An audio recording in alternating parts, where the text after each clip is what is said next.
I've never been a fan of circuses. They've always creeped me out. The clowns, the weird smells, the strange people, it's just not my thing. But when Jake, my best friend since middle school, called me up all excited about some new traveling circus that had just rolled into town, I felt kind of pressured to say yes. He was raving about it, saying everyone was talking about how this show was different from your usual circus. "You've got to come, Tom, it's insane," he said over the phone. I didn't want to disappoint him, so I agreed. He bought the tickets, and the next night we were on our way. As soon as we got there, I could tell this wasn't your average circus. It wasn't the big, bright kind you see in the movies. It felt old. The tent was massive, but looked like it had seen better days. The faded red and white stripes gave off a creepy vibe, and the lights around the entrance flickered, like they were barely holding on. The closer we got, the heavier the air felt. I remember thinking maybe it was just nerves. I tried to shake it off, but deep down, something wasn't sitting right with me. There was this low hum of voices, people laughing, and the sound of carnival music coming from somewhere inside the tent. It should have been comforting, familiar, but it wasn't. It was the kind of music that makes your skin crawl. Jake, on the other hand, was totally unfazed. He was practically bouncing with excitement as we approached the entrance, not noticing a thing. "This is gonna be sick, man," he said, slapping me on the back. I tried to fake a smile, but the closer we got to the tent, the more uneasy I felt. We handed over our tickets to the guy at the entrance, a tall man with a crooked top hat and an even more crooked grin. His eyes were a weird shade of yellow, and for a second, I thought he winked at me, but it was hard to tell in the dim light. Jake didn't notice anything weird, of course. He just laughed it off and pulled me inside. The inside of the tent was even stranger.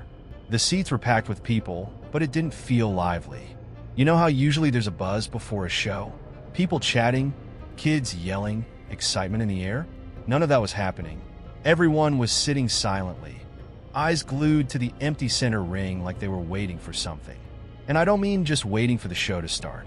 It felt like they were waiting for us. I glanced at Jake, half expecting him to notice the weird atmosphere, but he just dragged me to our seats near the front, totally oblivious to the vibe. "Prime seats, dude. This is gonna be awesome," he grinned, already glued to the stage. I sat down beside him, my eyes scanning the crowd. Something was seriously off, but I couldn't put my finger on it. The lights dimmed, and the tent went quiet. Too quiet. It was like someone had hit a mute button. No one even coughed or shuffled in their seats. That's when the ringmaster appeared. He stepped into the spotlight with this long, exaggerated bow, tipping his hat so low I thought it would fall off. His coat was bright red, and his shoes shined like they'd been polished 1,000 times, but it was his face that got me. He had this grin plastered on, stretched way too wide like it was stuck there. And his eyes, they weren't normal. They were too bright, almost glowing. "Ladies and gentlemen," he began, his voice smooth and deep. "Welcome to the show of a lifetime, a show you'll never forget." He paused, letting the words hang in the air, and for a moment, I swear he was looking right at me. Not to crowd me. A chill ran down my spine, but before I could say anything to Jake, the first act began. The lights shifted, and a man with a collection of knives stepped into the ring. The lights dimmed even more, and all eyes turned to the center of the ring as the knife thrower made his entrance. He was tall, lean, and dressed in black from head to toe, except for these strange silver gloves that seemed to catch the light every time he moved. His face was sharp, with hollow cheeks and a thin mustache that looked like it belonged in some old movie. There was something unsettling about him right off the bat, but I couldn't figure out why. Maybe it was the way he moved, almost too smoothly, like he was gliding instead of walking. In the middle of the ring was his assistant, a girl, not much older than me and Jake, standing completely still, her back against this huge wooden board. She was dressed in a glittery outfit that shined in the spotlight, but her expression was what caught my attention.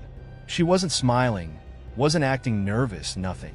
She just stared blankly ahead, like she had done this a million times and didn't care about the danger at all. The knife thrower raised his hands to the crowd, his face breaking into this crooked grin that made my stomach twist. Without a word, he whipped the first knife across the ring.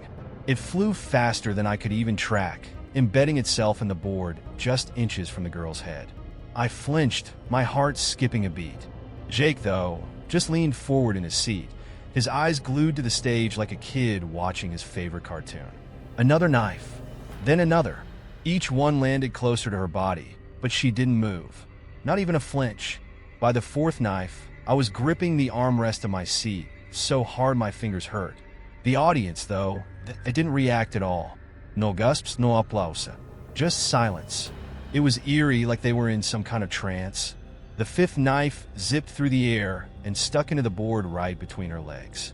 I could feel the tension in my chest, waiting for her to flinch or at least blink, but nothing. She remained as still as a statue. I leaned over to Jake, trying to whisper without breaking the strange silence. Dude, this feels off. This can't be safe. But Jake didn't even look at me. His eyes were locked on the ring. A huge grin spread across his face. It's just a show, Tom. Chill out. This is awesome. His voice was louder than I expected, and a few people turned to look at us, their faces expressionless. I felt a shiver crawl up my neck, but I couldn't shake the feeling that something wasn't right. The knife thrower held up the final blade, bigger and shinier than the rest, twirling it between his fingers like it was a toy. The assistant's face was still blank, her eyes unfocused, as if she wasn't even aware of what was happening. He took a deep breath, aimed, and let it fly. The knife sailed through the air in slow motion, or at least it felt that way. It was aimed straight for her heart. I could hear my own heartbeat pounding in my ears as I waited for her to finally react, to do something. But she didn't. The knife stopped an inch from her chest, just hovering there. I blinked, thinking my eyes were playing tricks on me. The blade wobbled slightly, still spinning, but never touching her. The crowd remained dead silent. No gasps, no applause, nothing. Then, slowly, the knife reversed direction. It floated back, as if pulled by an invisible string, until it was back in the thrower's hand. He held it up triumphantly, that twisted grin still on his face, and bowed deeply to the audience. The assistant, still standing completely still, suddenly blinked, snapped out of her trance, and gave a polite curtsy before stepping down from the board. The thrower didn't even look at her as he followed her off the stage, disappearing into the darkness. I looked around, expecting the crowd to break into applause or something, but they just sat there, their eyes glazed over. It was like they were waiting for the next act, like none of what just happened was strange at all. I could feel the hairs on the back of my neck standing up. Something was seriously wrong here. I turned to Jake, hoping to at least see a hint of concern on his face, but he was practically bouncing in his seat. Dude, that was insane. Did you see that? He punched me lightly on the arm, still buzzing with excitement. How do you think they did that? The floating knife thing? It looked so real. I didn't know what to say. I wasn't sure what I'd just seen either, but I knew it wasn't a trick. There was no wire, no sleight of hand. That knife should have hit her. But it didn't. I don't know, man, I said, my voice shaky. I really don't know. Jake just laughed, shaking his head. You're always overthinking stuff. It's just a circus, bro, relax. But I couldn't relax. As the next act was announced, I glanced toward the side of the stage, where the knife thrower and his assistant had disappeared. She was nowhere to be seen. It was like she had vanished, just like the knife. And as the lights dimmed for the next performance, I couldn't shake the feeling that this wasn't just some harmless circus trick. Something was seriously wrong with this place. I just didn't know how wrong it was yet. I didn't have time to fully process what had just happened with the knife thrower before the next act was announced. The lights dimmed once again, and that unsettling carnival music started playing, slow and eerie. The spotlight swept across the tent before settling on the far side of the ring, where a large red curtain hung. For a moment, there was silence, and then the curtain was drawn back. Out stepped the clowns. I've never liked clowns, not in a scared of them way, but more in the sense that they always seemed off, like they were hiding something behind their exaggerated makeup and oversized smiles. But these clowns were on another level. There were 4 of them, each dressed in mismatched, tattered costumes that looked like they had been dragged through the mud. Their faces were painted with thick white makeup, their eyes surrounded by dark, smudged circles. The biggest thing, though, was their smiles. They weren't goofy or funny like the clowns you'd expect. No, these smiles were stretched way too wide, like their faces couldn't contain them. It didn't even look like makeup, it looked real, like someone had carved those smiles onto their faces. The music picked up pace, a sickly sweet tune that didn't match the creepy vibe these clowns were giving off. They started moving, but not in the playful, clumsy way you'd expect from circus clowns. No, they moved with a speed and precision that made my heart race. 1 second they were on one side of the ring, and the next they were somewhere else, like they were skipping frames in a video. Every time they moved, it was too fast for my eyes to follow. The crowd, just like before, didn't react. They sat there, staring at the clowns with blank expressions, like this was all completely normal. I looked around, feeling that familiar sense of unease creeping up my spine, but no one seemed bothered. No one except me. Jake, of course, was loving it. He leaned forward in his seat, practically laughing. "Dude, these guys are hilarious," he said, elbowing me. But I couldn't find anything funny about them. Something about the way they moved, the way their too wide smiles seemed to grow every time they stopped, made me feel like we were watching something that wasn't meant for us. One of the clowns suddenly stopped right in front of us, its head tilted at a weird angle, almost as if it was studying us. Its eyes were pitch black, so deep it felt like you could fall into them. And then it smiled wider, its teeth glinting in the dim light, and I swear, for just a second, I thought I saw them sharpen, like the edges of its mouth were splitting apart. I froze. My body tensed, every instinct telling me to get up, to get the hell out of there. But before I could move, the clown whipped around and darted back into the ring, joining the others in this frantic, chaotic dance. The clowns started juggling, but not with the usual balls or clubs. No, they pulled out sharp objects, knives, chainsaws, broken bottles, all spinning through the air with terrifying precision. One of them even tossed a chainsaw high into the air, and instead of catching it, they let it spin out of control, crashing into the ground with a loud thud just inches from one of their feet. The crowd still didn't react. Not a gasp, not a cheer, just that dead silence. Then, things got weirder. One of the clowns pulled out a balloon, bright red, and began twisting it into an animal shape. I thought, okay, finally, something normal, but when it was done, the shape wasn't anything I recognized. It wasn't a dog or a sword or anything you'd expect. It was this twisted, mangled thing, almost human-like, but deformed. The clown handed it to a little girl sitting in the front row, and when she reached out to take it, the balloon popped. The girl didn't cry, didn't scream. She didn't even flinch.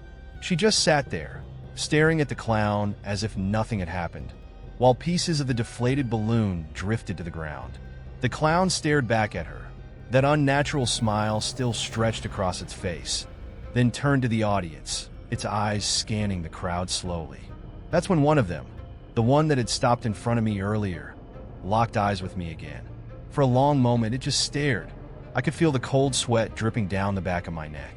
My heart was pounding so hard I thought it might burst out of my chest. I didn't want to look at it, but I couldn't turn away. Its smile grew wider, impossibly wide, like its face was splitting open at the seams. I leaned over to Jake, my voice barely a whisper. "We should go, man? I don't like this." He finally looked at me, but his eyes were glazed over, almost like he wasn't really seeing me. "What are you talking about, Tom? This is great." His voice was flat, distant, and his face had that same weird smile the clowns had. I jerked back, suddenly feeling nauseous. "Jake, seriously," I whispered, my voice shaking. "Let's get out of here."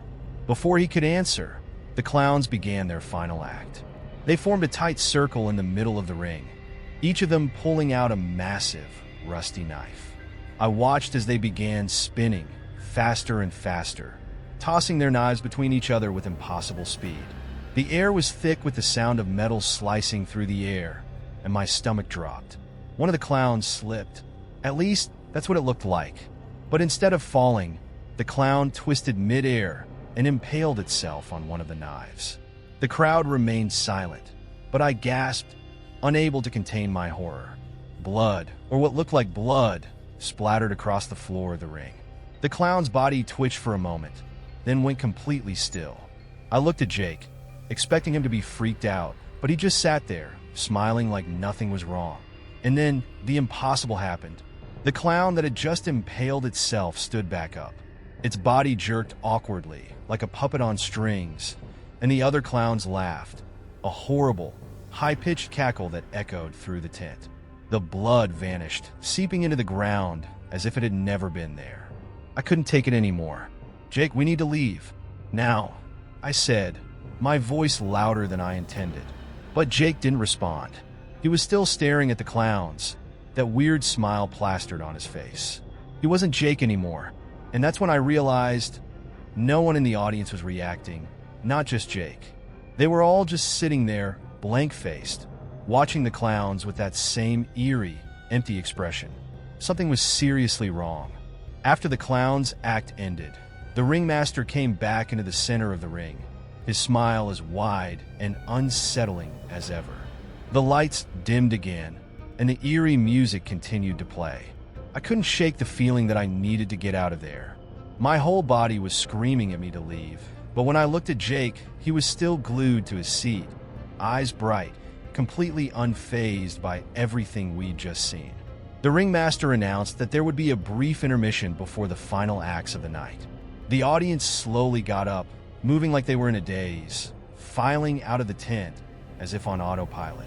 I looked around, trying to find a way out, but it seemed like everyone was heading in the same direction, toward this large tent just outside the main one. "We should go check out the maze," Jake said suddenly, his voice a little too excited. "What maze?" I asked, but then I noticed a large, faded sign outside the tent, pointing toward a path lit by flickering lanterns. It read, "The Maze of Mirrors. Enter if you dare." I definitely didn't want to go, but Jake was already walking toward it, not even waiting for me. He seemed so out of it, like he wasn't himself anymore, but I couldn't just leave him. Something was pulling him deeper into this place, and I had to figure out what was going on. I followed him reluctantly down the narrow path until we reached the entrance of the maze. The tent was old, worn down, and covered in grime. The flaps were torn, and the inside was almost completely dark except for the dim lights reflecting off the mirrors. The air smelled stale, like no one had been inside in years, but there were faint whispers coming from somewhere deep within the maze. Jake stepped in without a second thought, and I hurried after him. The moment I entered, it felt like the world outside disappeared. The sounds of the circus, the laughter, even the distant music, all of it faded away, leaving only the sound of our footsteps and the eerie whispering that seemed to be coming from the mirrors themselves. The first thing I noticed was that the mirrors weren't normal. Sure, they were distorted like the ones you see in a funhouse, but there was something off about them. In some of them, my reflection was delayed, like I'd move my hand and the reflection would follow a second later. In others, I saw Jake walking ahead of me, but when I looked at the real Jake, he wasn't moving at all. "This place is messed up," I muttered, trying to keep my voice steady. But Jake didn't respond. He just kept walking deeper into the maze, turning corners without even checking to see where he was going. "Jake, slow down," I called out, but he ignored me. I hurried to catch up with him, but every time I thought I was close, another mirror would appear, distorting his image, making it hard to tell where he really was. At one point, I stopped in front of a mirror that didn't seem distorted at all. My reflection was clear, sharp even, but there was something wrong with it. I leaned in closer, squinting in my own face, and then I saw it. My reflection was smiling. Not just a normal smile, but that same creepy, too wide grin that the clowns had. I jerked back, my heart pounding, but the reflection didn't change. It just kept smiling, even as I backed away. "Jake!" I yelled, panic rising in my chest. "We need to get out of here." But again, no response. I ran down another narrow corridor, trying to follow the path he had taken, but the mirrors were everywhere, reflecting me, reflecting him, distorting everything. It was impossible to tell what was real and what was just a reflection. The whispers grew louder, more distinct now, but I still couldn't make out what they were saying. It was like 100 voices all speaking at once, their words overlapping, drowning each other out. I finally rounded a corner and saw Jake standing at the end of a long hall of mirrors. He wasn't moving, just staring into one of the reflections, his back to me. Relief flooded through me as I hurried over to him. "Jake, we need to get out of here," I said, grabbing his shoulder. But when he turned around, it wasn't Jake. It looked like him, but his eyes were wrong. They were too dark, too empty, like he wasn't really there anymore. And that smile, that awful, stretched smile, was plastered across his face. My stomach dropped. I stepped back, my heart racing, and as I did, I caught sight of another reflection out of the corner of my eye. It was me, except in the reflection, I wasn't standing there terrified. I was grinning too, just like Jake, that same horrible too-wide smile. My eyes in the reflection were empty, dark, like they weren't my eyes at all. "What the hell is going on?" I whispered, backing away from Jake, or whoever this was that looked like Jake. Suddenly, the mirrors around me started to shimmer, their surfaces rippling like water. The whispers turned into laughter, high-pitched and distorted, echoing off the walls. The air grew colder, and I felt a chill run down my spine. I turned and ran. I didn't care where I was going. I just needed to get out of that maze. I sprinted down corridor after corridor, turning randomly, trying to find the exit. The mirrors warped and twisted around me, showing me images of myself that I didn't recognize. In some of them, I was older, my face lined with age and despair. In others, I looked sickly, pale, and gaunt, like I had been trapped here for years. Finally, I saw the exit, the torn flaps of the tent ahead, swaying slightly in the breeze. I burst through them, stumbling out into the open air, gasping for breath. But when I turned to look back, the tent was gone. Jake was nowhere to be seen, and the maze, the mirrors, everything had disappeared. All that was left was an empty field under the night sky. I stood there, trying to make sense of what had just happened. My heart was pounding, my mind racing. None of this made any sense. Where was Jake? Where had the maze gone? And then I heard it, faint at first, but growing louder. The sound of laughter, high-pitched and distorted, coming from somewhere behind me. I didn't turn around. I just ran. I didn't stop running until I was far away from the tent, or at least where the tent should have been. My lungs burned, and my legs felt like they were about to give out, but I didn't care. All I could think about was getting away from that place. From the maze, from the mirrors, from whatever it was that had looked like Jake. But when I finally slowed down, gasping for breath, I realized something even worse. The circus was gone. I looked around, trying to get my bearings. The field we had walked across to get to the circus was empty. No lights, no sounds, no tents. Just an open, quiet space with the cold night air hanging heavy around me. The only sound I could hear was the faint breeze rustling through the trees in the distance. Panic began to creep in. I couldn't figure out what had just happened. 1 minute, we were inside the maze, and the next, everything was gone. And Jake? Where the hell was Jake? I pulled out my phone and checked the time. It was just after 10 p.m. We had only been inside for an hour, but it felt like we had been wandering around the maze for much longer. I tried calling Jake's phone, but the call went straight to voicemail. I called again and again. Nothing. I stood there, in the middle of this empty field, feeling completely helpless. My mind was racing, trying to come up with a logical explanation for all of this, but nothing made sense. The circus couldn't have just disappeared, could it? I paced back and forth, looking for any sign of where the tents had been. There had to be some sort of evidence, maybe tracks in the dirt, some trash left behind, anything. But the ground was smooth, undisturbed, like nothing had ever been there in the first place. No footprints, no litter, no lights, just emptiness. I tried calling Jake one more time, but this time I heard something, not on the phone, but from somewhere in the distance. It was faint, barely audible, but unmistakable. The sound of carnival music. That same creepy, off-key tune that had been playing all night. I froze, my blood running cold. The music seemed to be coming from the woods just beyond the field. But that didn't make any sense. The circus was behind us, not in the woods. It had been set up in the field, right here. I could have sworn I saw the tents, the lights, the crowd, everything. But now it was gone, and the music was coming from somewhere else. I should have turned around. I should have gone home, called the cops or someone. But instead, I found myself walking toward the sound, toward the trees. Every step I took, the music grew louder, clearer, like it was leading me deeper into the woods. I kept walking, my heart pounding in my chest. The trees were tall and twisted, their branches reaching out like skeletal fingers, blocking most of the moonlight. The farther I went, the darker it got, until I could barely see the ground in front of me. But the music kept playing, pulling me forward. After what felt like an eternity, I reached a small clearing. In the center of it, standing all by itself, was the Ferris wheel. My breath caught in my throat. The Ferris wheel was huge, towering above the trees, its carriages swaying gently in the breeze. The lights that outlined its frame flickered dimly, casting long shadows across the clearing. But there was something wrong with it. The colors were faded, the metal rusted, and the once bright bulbs buzzed weakly, like they were on the verge of burning out. I looked around, expecting to see the rest of the circus, but there was nothing. Just the Ferris wheel, standing alone in the middle of the woods, like it had been abandoned for years. "Jake!" I called out, my voice shaky. "Jake, are you here?" No answer.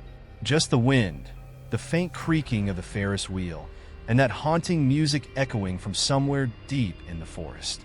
I took a hesitant step forward, my eyes scanning the area for any sign of movement. Maybe Jake was here. Maybe he had gotten lost somehow, wandered off like I had, and ended up here. But as I approached the Ferris wheel, something else caught my attention. On the ground, next to one of the carriages, was a single shoe. It was Jake's. I recognized it immediately.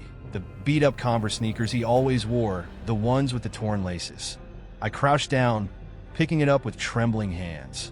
It was covered in dirt, but there was no sign of Jake. Just his shoe, lying there like he had vanished into thin air. "Jake!" I shouted, my voice cracking with panic. "Jake, where are you?" Still nothing. Just that awful, off-tune music. I backed away from the Ferris wheel, gripping Jake's shoe tightly, trying to fight the rising terror in my chest. Something was very, very wrong. I needed to get out of there, but I didn't know where to go. The music kept playing, louder now, as if mocking me, and I felt like the trees were closing in, trapping me in this nightmare. I turned and started running again, stumbling through the forest, back the way I had come. My breath was coming in ragged gasps, and every time I looked back, I swore I saw the Ferris wheel still looming behind me, even though I should have been far away from it by now. Finally, I broke through the edge of the woods back into the empty field.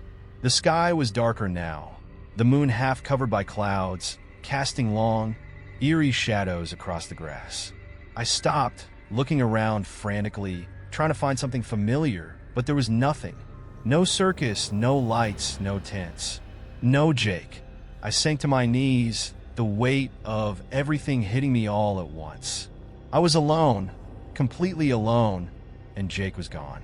All I had left was his shoe, clutched in my shaking hands. I don't know how long I sat there, staring at the ground, trying to make sense of everything. But then, out of nowhere, I heard something. It wasn't the music this time. It was a voice. "Tom!" I looked up, my heart skipping a beat. It was faint, barely audible over the sound of the wind, but I knew that voice. It was Jake's. "Tom, help me." The voice was coming from the woods, from the direction of the Ferris wheel. Without thinking, I stood up and took a step toward the trees, my legs trembling beneath me. "Tom, please." It was Jake. I knew it was. He was still out there, somewhere in those woods. I swallowed hard, every part of me screaming not to go back, not to step into that darkness again. But I couldn't leave him behind. He was my best friend, and he needed me. Clutching Jake's shoe tightly, I turned back toward the forest and started walking, the sound of his voice leading me deeper into the trees. And as I walked, the music started up again, louder and closer than before. The trees seemed to close in around me as I walked back into the woods, following the faint sound of Jake's voice. Every step I took, the forest grew darker, colder. The branches above blocked out most of the moonlight, casting strange, shifting shadows on the ground. I gripped Jake's shoe tightly in my hand, my heart pounding in my chest. I didn't know what I was walking into, but I couldn't leave him behind. Tom, his voice called again, soft but unmistakable. It sounded like he was just ahead, not far now. My pulse quickened. I was close. I had to be, but something felt wrong. The closer I got, the more the air seemed to thicken like I was walking through water. Every breath felt heavy, and the music, that eerie, broken carnival tune, was back, louder now, coming from all around me. I couldn't figure out where it was coming from. There were no speakers, no signs of the circus, just the dark, twisted trees and the haunting melody. I pushed forward, forcing myself to keep moving. "Jake!" I called, my voice breaking the stillness of the woods. "Where are you?" For a moment, there was silence. And then, faintly, I heard him again. "Help me!" I broke into a run, branches scraping my arms and legs as I tore through the forest. The trees seemed to reach out, their gnarled limbs grabbing at my clothes, trying to pull me back. But I couldn't stop. I wouldn't stop. Jake was close. I could feel it, and then, just like before, I stumbled into a clearing. The Ferris wheel was still there, looming over the trees like a ghostly figure. Its lights flickered weakly, casting long, distorted shadows on the ground. The carriages swayed gently in the breeze, the metal creaking like an old, dying machine. But the rest of the circus? Still gone. No tents, no crowds, no signs of life. Just the Ferris wheel, standing alone in the dark. I stood frozen at the edge of the clearing, my chest heaving as I tried to catch my breath. The music had stopped, leaving only the eerie silence of the forest. I waited, listening for Jake's voice, hoping he would call out again. But there was nothing. "Jake!" I called, stepping cautiously toward the Ferris wheel. "Are you here?" I felt a cold gust of wind sweep through the clearing, and suddenly I saw it, movement out of the corner of my eye. One of the carriages was swinging more violently now, like something or someone was inside. "Jake!" I ran toward the Ferris wheel, my heart pounding in my ears. As I got closer, I could see the outline of a figure sitting inside the carriage, slumped over, barely visible in the dim light. Without thinking, I grabbed hold of the rusted metal ladder on the side of the Ferris wheel and started climbing. The metal groaned under my weight, but I didn't care. I needed to get to him. I needed to know he was okay. When I reached the carriage, I peered inside, my breath catching in my throat. It was Jake. He was sitting there, his head resting against the side of the carriage, his eyes half closed, like he was asleep. But something was off. His skin was pale, almost gray, and his clothes were dirty, torn in places like he'd been wandering for days. I reached out, shaking him gently. "Jake, wake up," I whispered, my voice trembling. "I'm here. We need to go." For a moment, nothing happened. He didn't move. I started to panic, wondering if I was too late. But then, slowly, he opened his eyes. And that's when I realized something was terribly wrong. His eyes weren't his. They were dark, hollow, like they had been drained of life. He looked at me, but it wasn't really him looking. It was like someone or something else was staring back at me through his body. "Tom," his voice was weak, but there was something wrong with it. It sounded like Jake, but there was an edge to it, like it was being dragged out of him by force. His mouth twisted into that same too-wide grin I had seen on the clowns and in the mirrors. "Why did you leave me?" "I didn't," I stammered, backing away slightly. "I've been looking for you. We need to get out of here." But he didn't respond. He just kept smiling that horrible, unnatural smile. And then he said something that made my blood run cold. "It's too late, Tom. You're already here." Before I could react, the Ferris wheel jolted to life with a loud creak, and the carriage started moving. Slowly at first, but then faster and faster, carrying Jake, or whatever was pretending to be Jake, up into the air. I stumbled back, watching in horror as the Ferris wheel spun, its lights flickering and the creaking of the metal filling the air. I stood there, helpless, as the wheel completed its slow, agonizing rotation.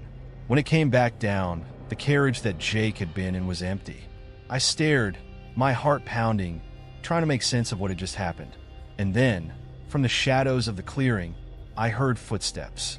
I whipped around, scanning the tree line, but I couldn't see anyone. The footsteps grew louder, closer, echoing through the dark woods. My pulse quickened as I backed away, my eyes darting from side to side. I could feel the presence of something just beyond the trees, something watching me, waiting. And then, from the darkness, came a voice, soft, almost playful. "You shouldn't have come back." I turned to run, but the clearing seemed to stretch out in front of me. The path I had taken now twisted, distorted, like the maze of mirrors had followed me out here. My legs felt heavy, like they were sinking into the ground. The music started up again, louder, more chaotic, as if the entire circus was surrounding me, just out of sight. I could hear laughter now, high-pitched and echoing, like the clowns were hiding in the shadows, watching me struggle. And then, out of the corner of my eye, I saw movement, a figure darting between the trees. I spun around, but every time I thought I saw something, it was gone. My breath was coming in short, panic gasps. I had to get out. I had to find a way out. But then I heard it. Jake's voice again. "Tom, help me." I froze, torn between running and turning back to find him. My heart was telling me to leave, to escape while I still could, but my head, no, his voice, kept pulling me back in. I couldn't abandon him. Not now. With a deep breath, I turned toward the woods, stepping into the shadows once more. The music followed me. I don't know what kept me moving forward, but something deep inside refused to let me turn back. Jake's voice, the haunting echoes of his plea for help, pulled me deeper into the woods. The music played louder, that broken carnival melody looping endlessly in my mind, making it impossible to focus on anything else. Each step felt heavier, like the air itself was pushing back against me, trying to stop me from going any further. But I couldn't leave him behind, not after everything we had been through. I stumbled through the thick underbrush, the trees twisting and contorting as if they were alive, bending toward me like they were trying to trap me. The shadows played tricks on my eyes. I kept seeing movement just outside my vision, flickers of light and the flash of a figure darting between the trees. But when I turned to look, there was nothing there, just darkness. Then, suddenly the music stopped. The forest was dead silent. The only sound my ragged breathing and the crunch of leaves underfoot. I stopped walking, trying to get my bearings when I saw it. The tent. It stood ahead of me, looming out of the darkness like it had never left. The same faded red and white stripes, the same flickering lights casting long, eerie shadows across the clearing. It was exactly how I remembered it, down to the smallest detail. But something was different now. The tent seemed bigger, the walls stretched higher, the entrance wider, like it had grown, warped somehow, feeding off the fear that had been building inside me all night. I stared at it, my heart hammering in my chest. This was impossible.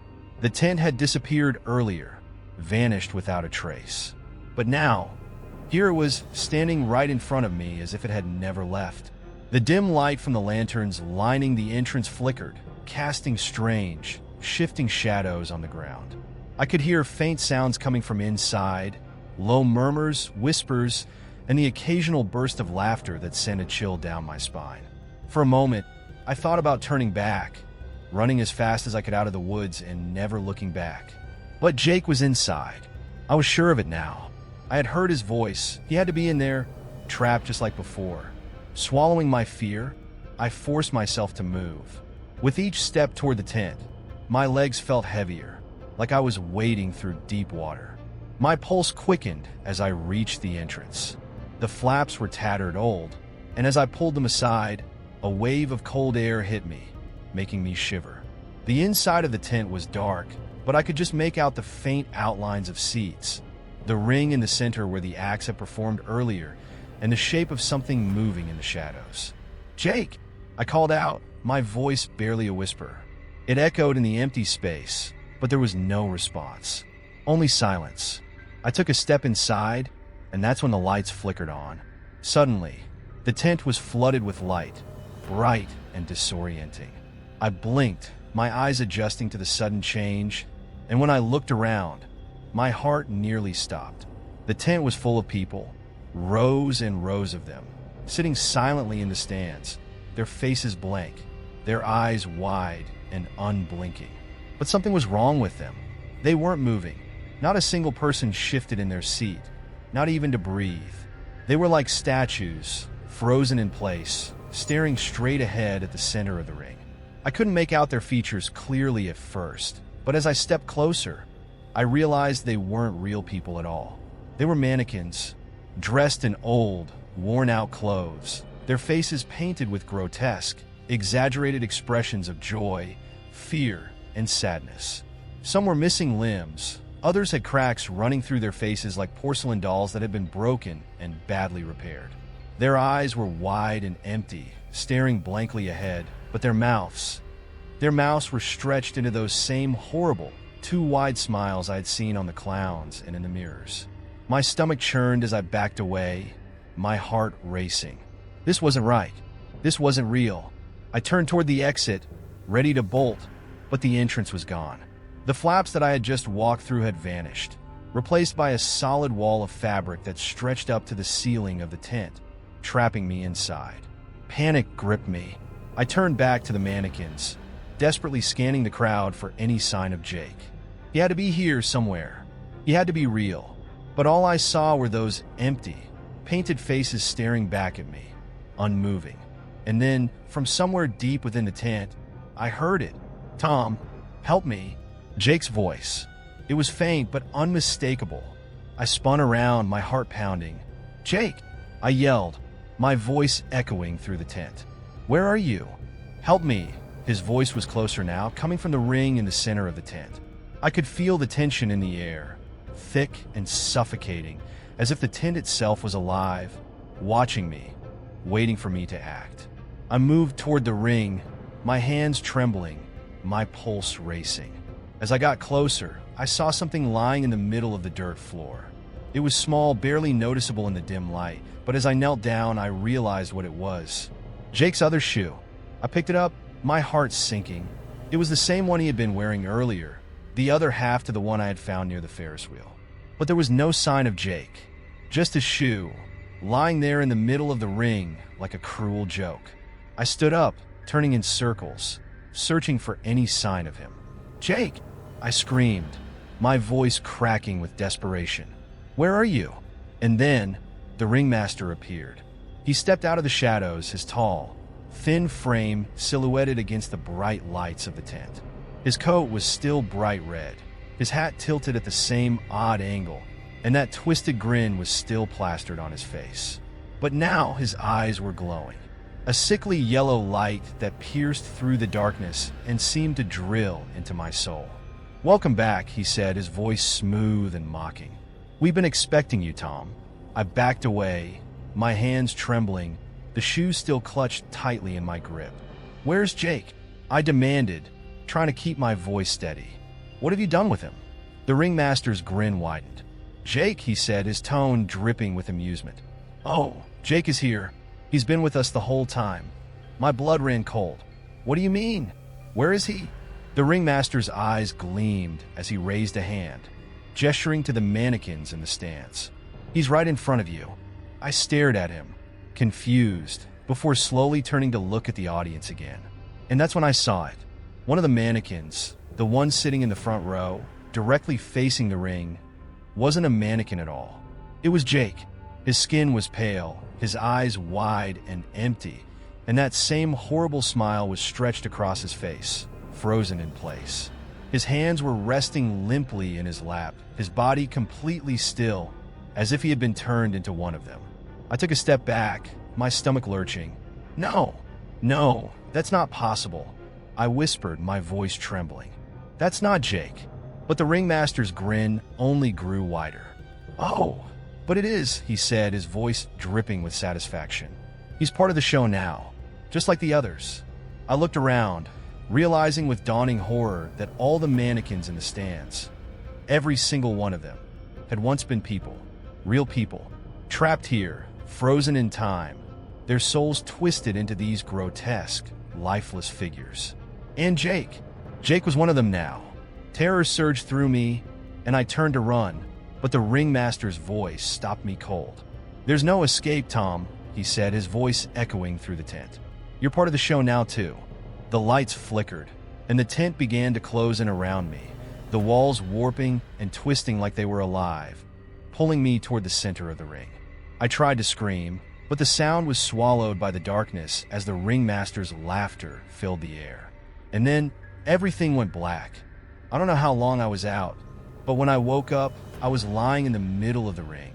My head was pounding, and my body felt like it had been drained of all its strength.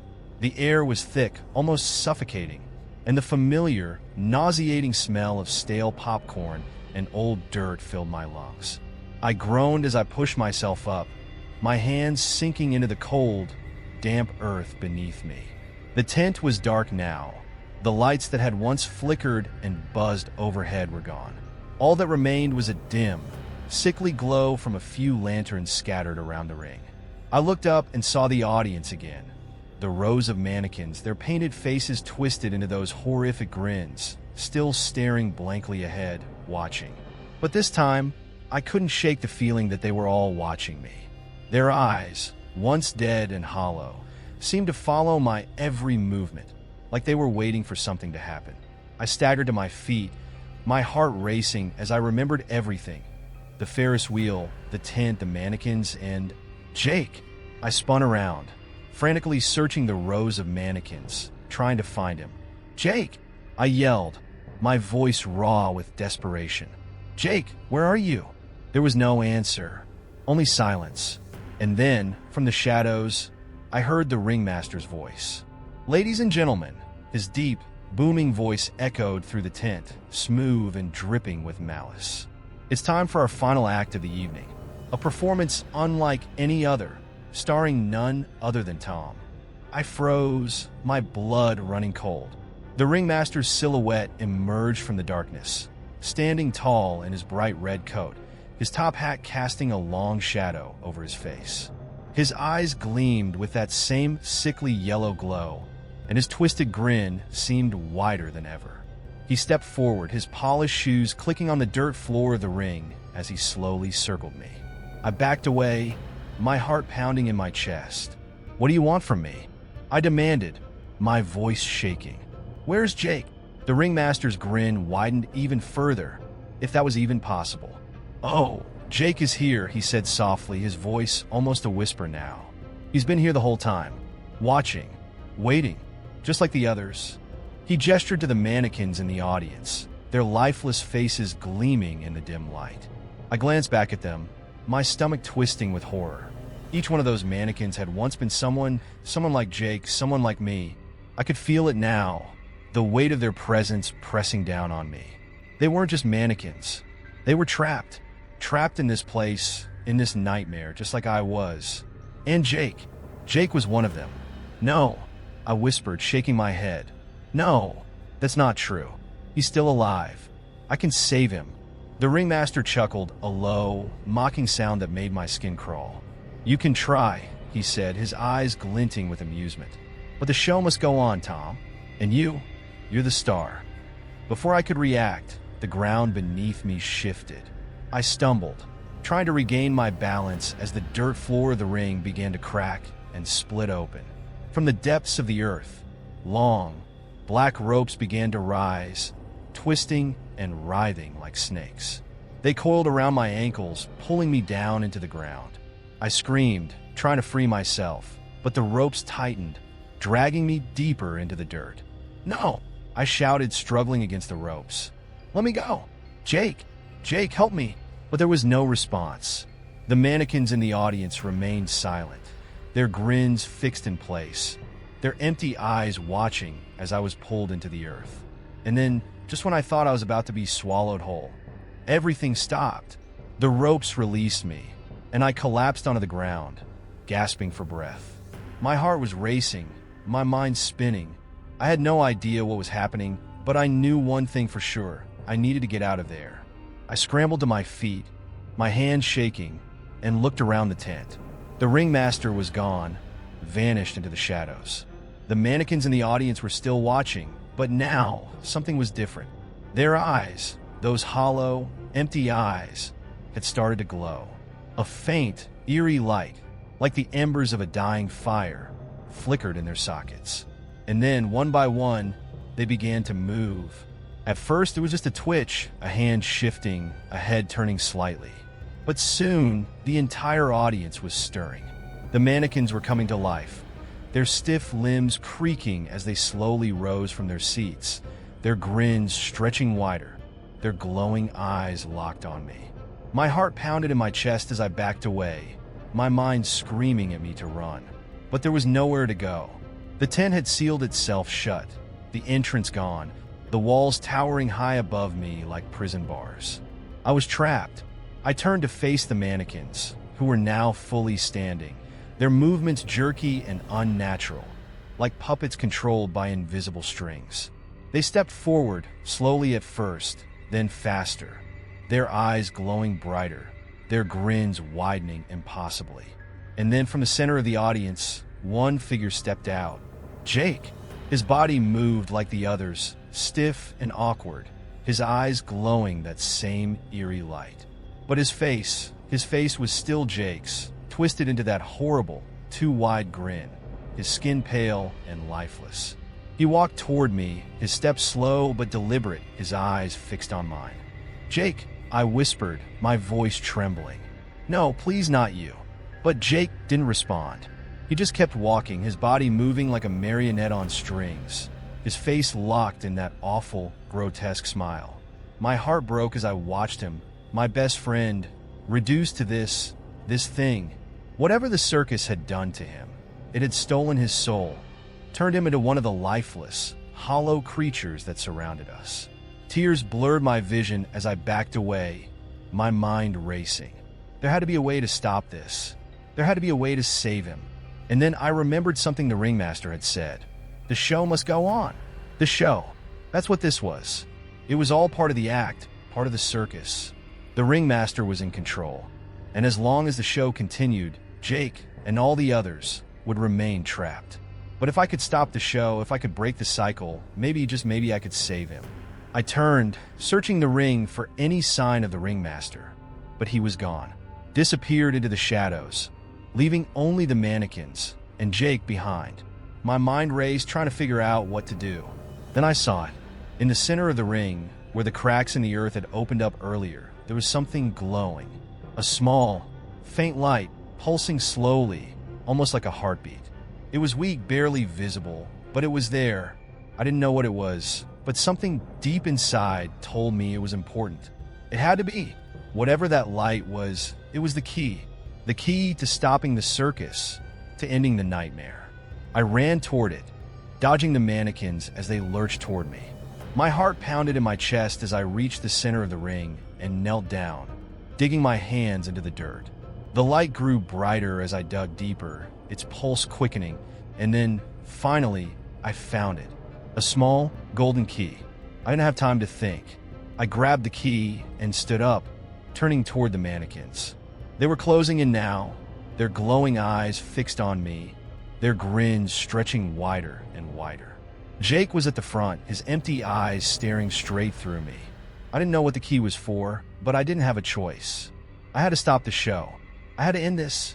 With a deep breath, I turned toward the back of the ring, where the shadows were thickest, and shouted, "I have the key. It's over. I'm ending this." The ringmaster's laughter echoed through the tent, dark and mocking.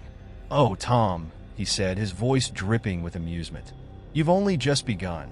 Before I could react, the lights flickered one last time, and the ground beneath me gave way. Everything went black. The darkness was suffocating, like a thick, heavy blanket pressing down on me from all sides. I couldn't see anything, couldn't hear anything, not even my own heartbeat. It was as if the world itself had disappeared, leaving me floating in an endless void. My fingers still gripped the small golden key tightly, but I couldn't feel the ground beneath my feet anymore. For a moment, I thought this was it. The circus had swallowed me whole. But then, out of the blackness, I heard it, faint at first but growing louder. A voice. Not Jake's this time.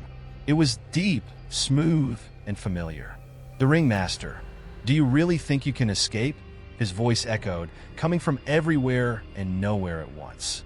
"This is my world now, Tom. You're just a player in my show."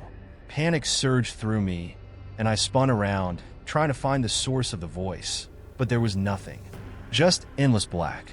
My mind raced, every instinct screaming at me to do something, to move, to fight. But how could I fight something I couldn't even see? Then, without warning, the ground reappeared beneath me, solid and cold. I staggered, catching myself just before I fell, and blinked against the sudden burst of light. When my eyes adjusted, I realized I was back in the tent, standing in the center of the ring. The mannequins were gone, the audience seats empty. The tent was eerily quiet, and for a brief, fleeting moment, I thought maybe, just maybe, it was over. But then I saw him. The ringmaster stood at the far edge of the ring, his tall frame casting a long shadow across the ground. His bright red coat was pristine, his top hat tilted just so, and his eyes, those sickly yellow eyes, gleamed with a cruel amusement. He tipped his hat to me, that same twisted grin plastered across his face. "Well done, Tom," he said, his voice dripping with mock admiration. "You've made it this far, but there's just one more act before the curtain falls." I backed away, gripping the golden key so tightly it bit into my palm. "What do you want from me?" I demanded, my voice trembling. "I've had enough of your games. Where's Jake?" The ringmaster chuckled, shaking his head. "Oh, Tom, it's not about what I want. It's about what you want. And you want to save your dear friend, don't you?" He snapped his fingers, and suddenly the entire tent shifted. The ground beneath me rippled like water, and the walls of the tent stretched and distorted, pulling upward until they disappeared into the blackness above. The audience seats vanished, replaced by towering columns of twisted metal and decaying wood.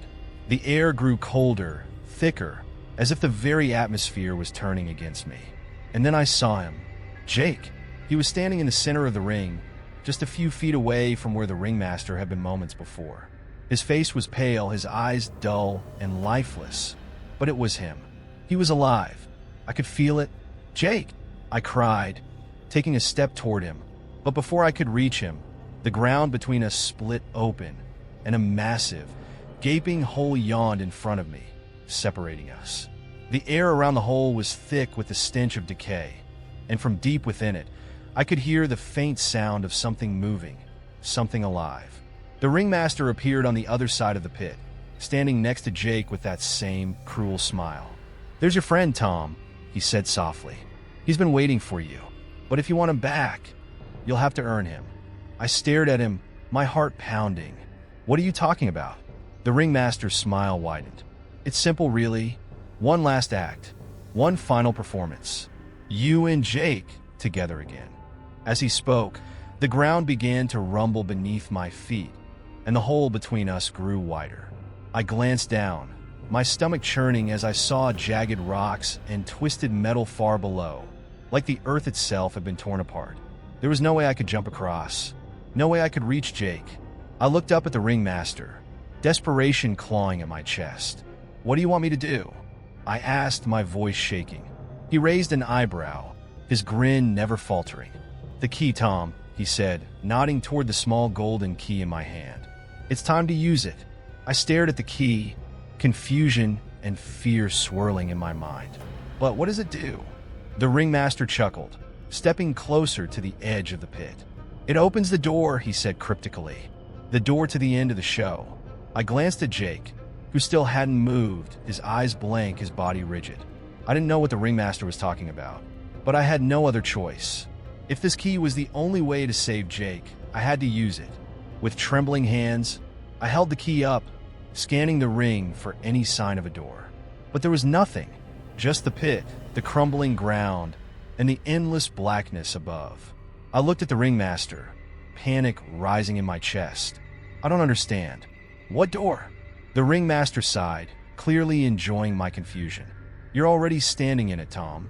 Before I could react, the ground beneath me began to glow.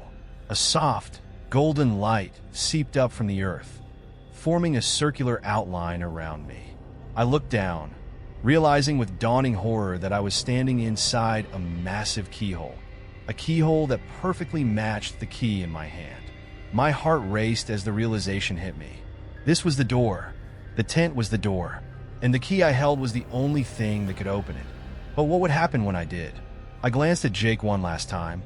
His lifeless eyes stared back at me, and I knew I didn't have a choice. I had come this far. I had to see it through. With a deep breath, I knelt down and placed the key into the glowing outline on the ground. As soon as the key touched the earth, the light flared bright, blinding me for a moment. The ground beneath me began to tremble violently, and the air filled with the sound of gears turning, grinding together as if the entire world was being pulled apart.